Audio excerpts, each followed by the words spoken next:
যুক্তরাষ্ট্রের president Donald ট্রাম্পের দায়ের করা মানহানি ও ক্ষতিপূরণ মামলার বিরুদ্ধে আইনি লড়াই চালিয়ে যাওয়ার ঘোষণা দিয়েছে প্রভাবশালী ব্রিটিশ সংবাদ মাধ্যম বিবিসি।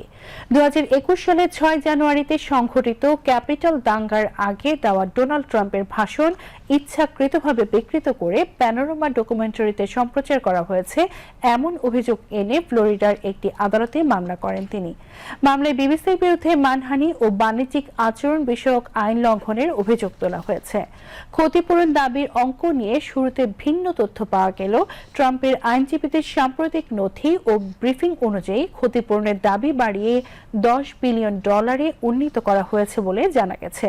এর আগে বিবিসির এক প্রতিবেদনে এই অঙ্ক $5 বিলিয়ন উল্লেখ করা হয়েছিল। বিশেষজ্ঞদের মতে যুক্তরাষ্ট্রে মানহানির মামলা জেতা কঠিন হলেও এই মামলা বিবিসির সম্পাদকীয় স্বাধীনতা ও বিশ্বাসযোগ্যতার প্রশ্নে একটি গুরুত্বপূর্ণ দৃষ্টান্ত হয়ে উঠতে পারে।